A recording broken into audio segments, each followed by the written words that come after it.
The Renault-Nissan alliance is well into its third decade, and despite the fact that the brands have been sharing platforms over the years for the likes of the Clio and the Micra, they both had very distinctive looks and feels about them. However, with their new cars, the Renault 5 and Micra Electric, we're starting to see very similar outputs despite some noticeable differences. So with the Renault 5 already winning the hearts of journalists and new owners alike, and with Nissan in complete turmoil following the collapse of the Honda merger and having lost almost $5 billion last year, is the new Micra Electric the saviour they are hoping for, or is it going to be a case of it being another Mazda 121? Well, in this video, we're going to find out.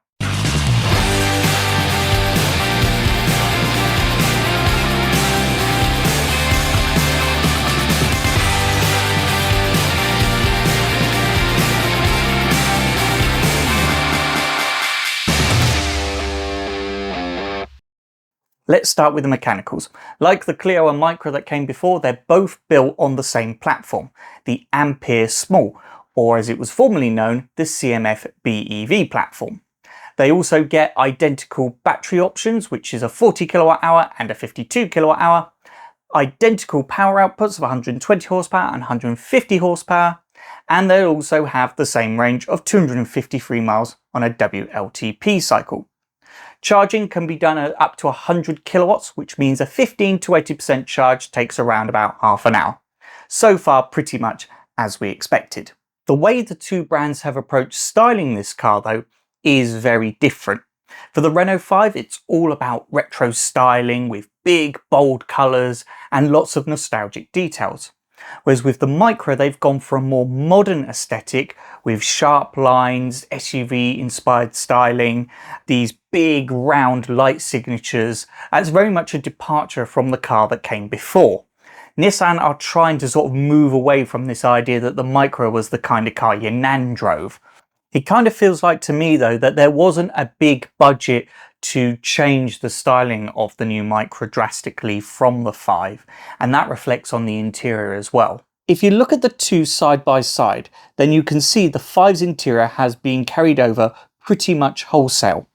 And knowing what we know about the design choices with the 5 in relation to the subtle nods to older models, it feels very much like Nissan weren't involved in the design, nor was the option there for them to create their own interior either. So things like different upholsteries, different finishes on the dash, and really little details like the moulded outline of Mount Fuji in the storage area between the front seats and on the rear lights when you open the hatch, was pretty much all they could get away with. On the dash, you get two 10.1-inch displays, which are very much a carryover of the Open R-Link system from Renault, minus the Renault Assistant you get on the 5. One thing you do get on the Micra, however, that you don't get on the 5 is paddles to adjust regen on the battery. Although if it's available on the Micra, I wouldn't be surprised to see them fitted to the 5 in a model year update, especially considering those paddles are a Renault part found on the likes of the Megane and Scenic. Advanced safety systems such as adaptive cruise control, blind spot warning and lane keeping aid are going to be available. Nissan calls it its Pro Pilot Assist, but it's fundamentally exactly the same as what you'll get on the Renault. Both cars will also feature a My Safety button on the dashboard, which gives you quick access to your preferred safety systems, and that is going to be a huge advantage compared to some of its rivals. Pricing for these two models is expected to differ slightly. With the Renault, it starts at $22,995 and tops out at $31,195 for the new special edition Roland Garros edition.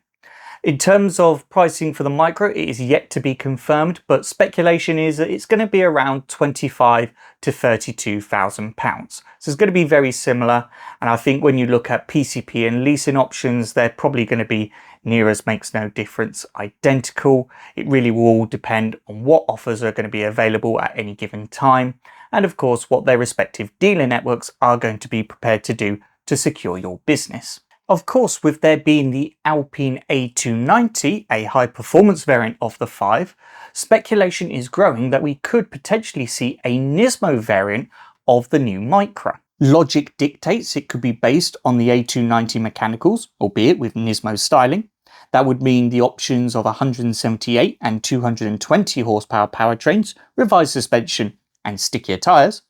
It also wouldn't be beyond the realms of possibility.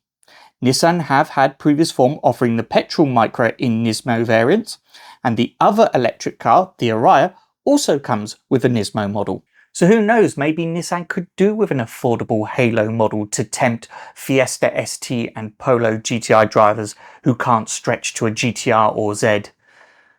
Not that you can buy a GTR or Z, with the GTR now going out of production and the Z not being available in Europe. But what do you think? Is the fact that the new Micra being so closely related to the 5 a good thing? Or did it need to be something substantially different to be more competitive? Do let me know in the comments down below. Personally for me, I think the charm of the 5, the expected slightly sharper pricing, and the fact that you can have one now might make things difficult for Nissan. But let me know what you think. And of course, if you've enjoyed this video, I'd really appreciate it if you could give it a like, and don't forget to click subscribe and click the bell icon so you always get notified whenever I load up new content. Otherwise, thank you very much for watching. I'm Max, you've been watching Max Talks, and I'll see you on the next one.